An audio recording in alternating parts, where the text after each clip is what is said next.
Hello, students. How are you all? Hope you all are fine. So, today we are going to begin with the next topic, Unit 4, 4.1 The VET. Kindly remove your textbook, page number 77. Now, The VET, the poem, has been penned down by Guy Bose, a poet and a humorist from London. He is known for his wit and sense of humor. Here he is trying to make light-hearted humor about the complex task of a veterinary surgeon. Of course, he makes a serious topic very interesting and amusing, especially for children of all the ages. Animals and the birds are not able to talk or express their pain or suffering like a human being. A veterinarian is supposed to diagnose and treat for a large number of ailments seen or occurring in animals and birds. He needs to be very compassionate and he has to be dedicated to find out what the disease is and start the treatment. The way the complex problems of animals and the birds are described is very amusing. The poem is very humorous to read and makes one laugh. The poem is a panacea for our depressive minds. It is written in a very simple language. It familiarizes the children about the different types of the animals and the birds and their issues and behavioral pattern, especially when they are kept as a pets at home or they are kept in zoos. So, so let us move ahead with the poem. To be a successful and a competent vet needs knowledge exceedingly wide. For each of the patients he is like to get possess a different insight. Now, in this poem, which is witty and light-hearted, the poet is beginning by saying the words that if one wants to be a successful veterinarian, that is a doctor who treats the animals, one needs to have extreme and wide knowledge for each of the patient, and the vet gets it has different types in the size of the organs of his body. For example, how the size of the animals varies: zebra, tiger, cow, or cat, buffalo, dog. So it varies accordingly. He must know why the cat is refusing her milk, why the dog is not eating his bone, why the coat of the horse is not shining like silk. So, here in the second stanza, the poet is trying to tell the vet he has to know that why the cat is refusing to drink the milk and the dog and even the dog is refusing to eat his bone.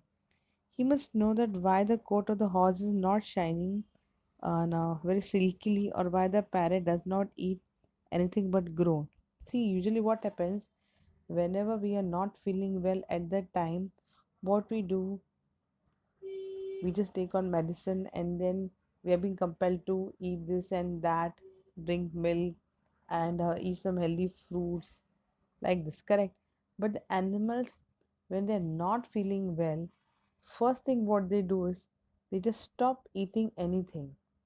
And when any animal stop eating anything, that means that he is not feeling well. Why the parrot does nothing but groan? Why the ducks and the chickens are failing to lay? Why so faint the canary bird sings? And if he's called to the zoo, he must say an incredible number of things. So, in this third stanza, the poet is trying to tell that he must know that why the ducks and the hens are not laying eggs and why the canary sings so softly. If he is called to the zoo, he has a lot of patience, and so unbelievable number of the things is to be said whenever a doctor is called to sue. So there are a number of the things to be said.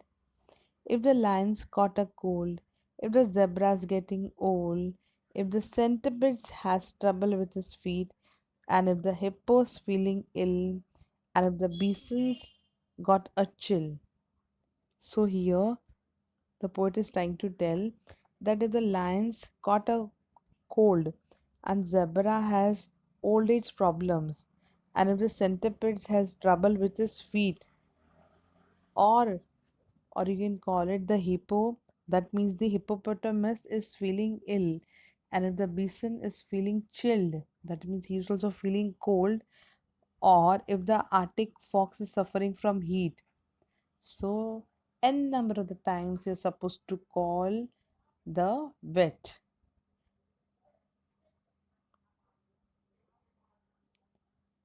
Now if the centipede has trouble with his feet, and if the hippo's feeling ill, and the bison's got a chill, and if the arctic fox is suffering from heat, if some virulent disease has attacked the chimpanzees, if the tortoise hasn't stirred for several years, if the bear's too full of buns, if the cobra eats her sons, if the panther has a wife who chews his ears, if giraffes have a tiff and their necks are feeling stiff, if some deadly disease has spread among the chimpanzees, or the tortoise hasn't moved for several years, and if the bear has eaten too many buns, or the cobra has eaten her babies, or the female panther chews the ears of the mate, the vet is called. That means some or the other problem has been cropped in, and so for that various reason it has been calling the vet. If the giraffe had a quarrel and now had a stiff neck, if the hyenas will not laugh when the zoo keeper cracks joke, if the monkey has pinched his tail, or the rhinoceros is looking pale, or the elephant has eaten and chokes, the vet is called.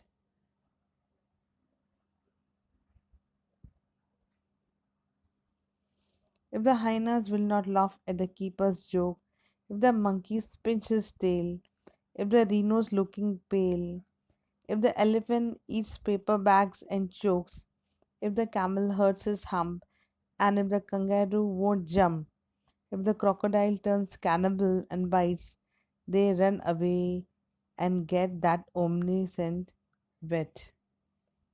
Even if the camel has got hurt his hump, or the kangaroo won't jump, and even if the crocodile turns into a man eater and bites, the people at the zoo run off and then get a vet who is expected to know everything and who is expected to cure everything. So, here in these stanzas, the poet is trying to tell us that what makes a vet competent and different from other doctors who treat human beings. Since animals and the birds vary in the size, shape, and their anatomy is entirely different from each other, their ailments are also quite different from each other. It becomes a complex task for a vet to identify the problem and treat them. The poet especially mentions the unusual behavior and the mannerisms of some animals and the birds, which makes it fun to read. The poet, though, through his various examples, also you can say, and describes and tells us that the vet needs to be remarkably skilled, and also he has to be compassionate to be able to treat these animals who cannot express their pain or sufferings through words or through language like human beings. We have all got, we can speak, or we can communicate in form of the your voice, in a written form, in oral form, through various signals, through various signs, But how will the animal convey that they are not feeling well? So, God has created animals and birds gifted with adaptability to any geographical condition. If they are domesticated or they are kept in cages, their life becomes extremely different from the open, free environment in which they are used to living. They are used to the um, vagaries and the variances happening in the nature. Hence, the vet needs to be very skilled in his job since they are being made to live in an artificially created environment which many animals will resist. Nobody likes to live in a cage. Everybody wants freedom. So even the animals also want freedom. Hence the vet has to be very proficient in his work. If someone is interested in making money from his job, then veterinary science is not an ideal job for him. In that case, the poet advises everybody to be a doctor for human beings, since you'll get the money's worth and is much an easier task. Profoundly I pity the vet who must learn such a very great deal for his pay. My son, I advise you most strongly to earn your living an easier way. Don't attempt to attend the zoological crowd. A far more advisable plan is to call yourself doctor, so be allowed to treat the illness of man. The poet greatly pities the vet who has to learn such a great deal for the pay he gets.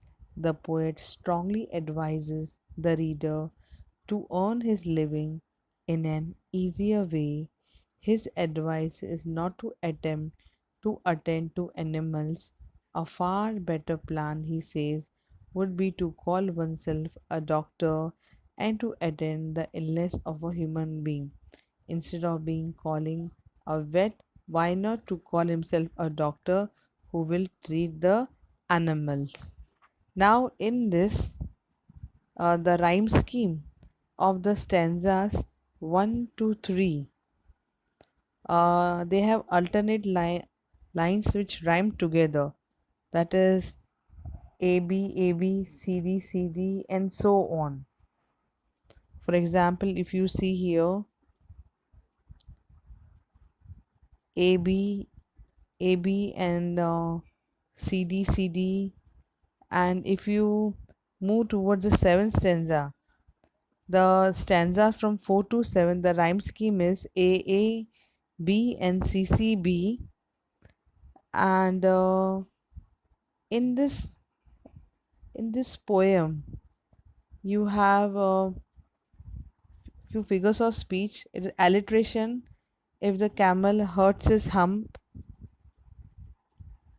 so here we find that if the camel hurts his hump, here the sound of the repetition of the h is being heard. And if you look at the example of the if you find the example of onomatopoeia, if the elephant eats paper bags and chokes, the chokes indicates the sound which is given here. The chokes, it is indicating the sound. And if you look at the rhyme scheme of the sixth stanza and the seventh stanza. Now see, if you look at this first stanza, this is first stanza, this is second stanza, third stanza, this is fourth stanza, fifth, sixth, now sixth and seventh stanza. Now if the elephant eats if the elephant eats paper bags and chokes, or in the seventh stanza, now this sixth stanza you have the rhyme scheme of A B C C B.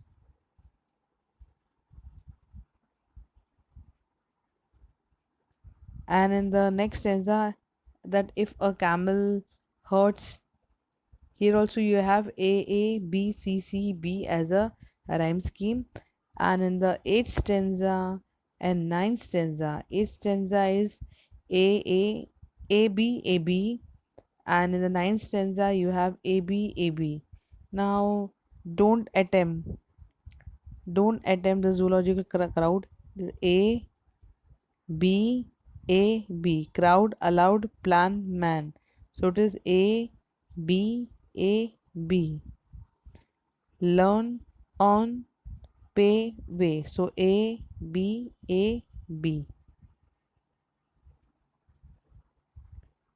And as said earlier, it is A C B.